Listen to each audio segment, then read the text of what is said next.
Okay, when you put the master cylinder cover back on, these things, you want to make sure that the rubber boot and everything on the cover is completely clean. You don't want any dirt down in the braking system.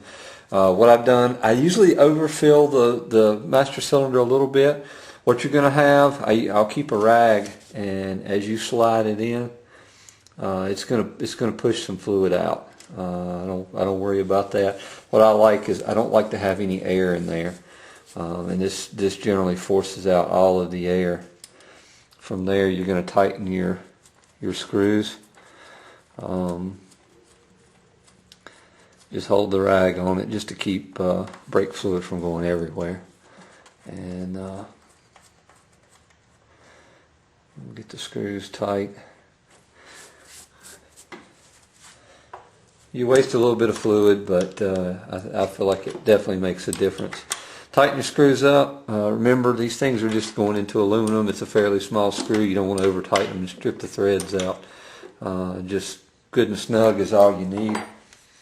And make sure you wipe that brake fluid off, especially if you get any on the graphics.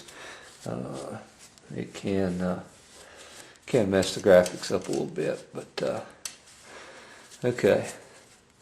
That's back on.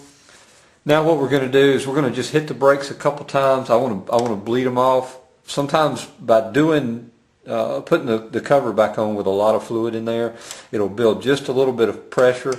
What I'll do now is bleed the brakes about twice, and it relieves a little bit of that pressure in there. Actually, you'll pull a little bit of a vacuum, and it seems like it definitely makes a little bit of a difference on the brakes.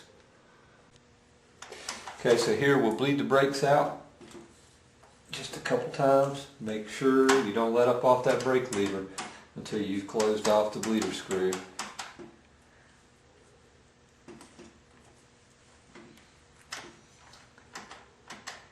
And we've got really, really good solid brakes there. And clean brake fluid in the system. It's going to have a lot higher boiling point. Like I say, this stuff dry. They call it dry. The dry boiling point is 480 degrees. The wet boiling point is about 300 degrees. What that means is when the brake fluid gets moisture in it, it'll actually boil at about 300 degrees. Right now, this stuff is completely fresh, completely clean fluid. You should be able to run that stuff up to over 400 degrees, and it won't boil. So should have really good rear brakes. Now we're going to move to the front. I'm going to show you how to bleed those. Okay, so what we're going to do now, we've moved to the front. The rear's finished up. First, we're going to drain the fluid. Draining the fluid in the front's actually a lot easier than the rear. Something that just kind of a way that I've come up with, or technique that I've come up with. Basically, same setup. You've got your clear jug, your tie gun tubing. Break the bleeder screw loose, and if you can see that, we've got brake fluid coming out.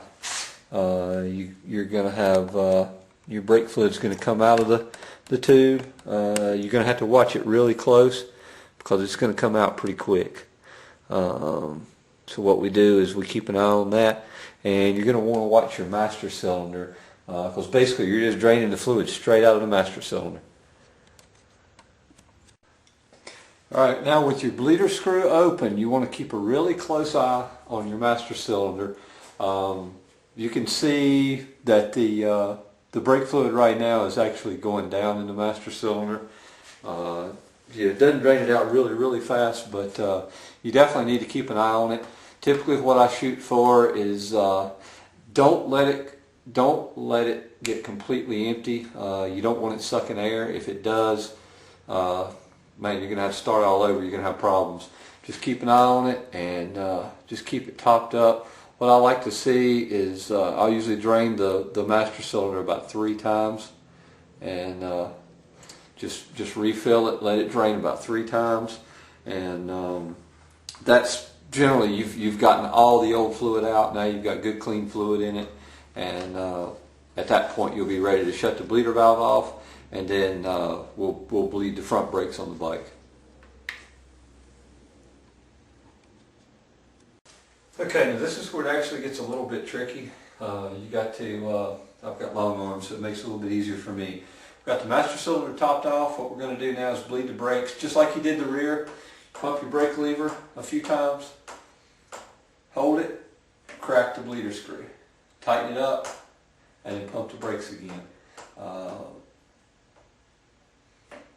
lot of it just depends on, you kind of have to go off the feel of the lever as to how many times you actually do this. Generally, the way we actually drain the old brake fluid out is you really don't get any air in it as long as you keep the master cylinder, you don't let the master cylinder run out of fluid. So we'll keep pumping the brakes, and we'll keep working on them. And right now they've got a really good solid feel to them. If you've got any air in the system at all, you're going to have kind of a mushy feel.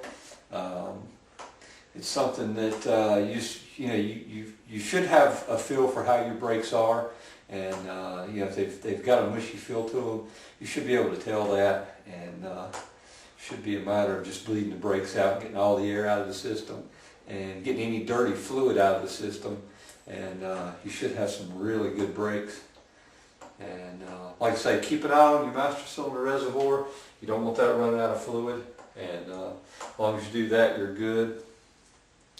From there, it's just a matter of putting everything back together and we're done.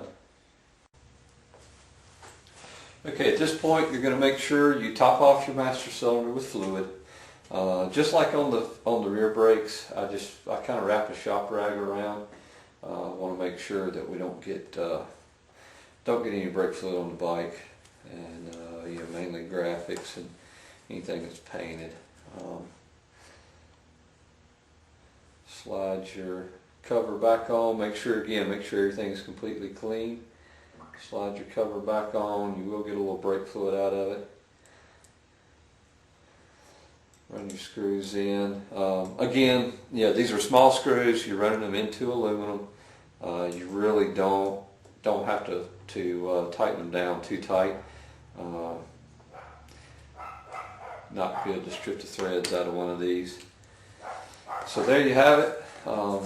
Basically now we'll do like we did on the rear. We'll go back, we'll bleed the front brakes a couple times, and there you have it. Now you got a good solid feel on the lever and on the rear pedal. Your braking is definitely going to be a lot better now, and your brakes will hold up a lot better. Okay, just to kind of recap the brake system, really important to keep good brake fluid in your bike. I recommend every 6 months, change the brake fluid out at least once a year.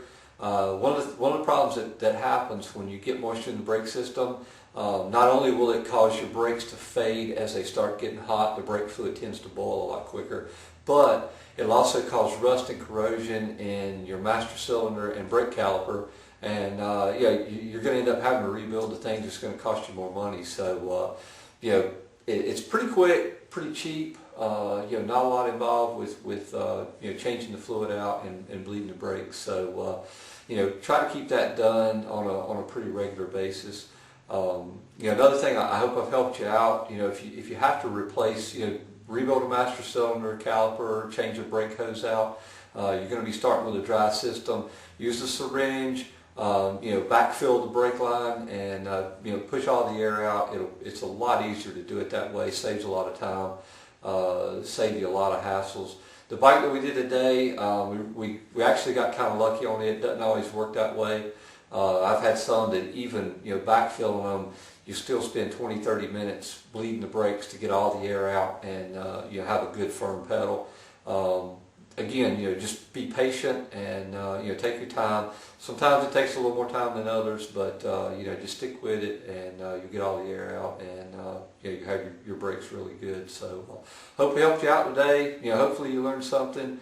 We're going to do some more videos. We're going to get some more stuff a little more in depth, and we're going to get those posted up soon. So keep checking back, and we'll get some more videos up.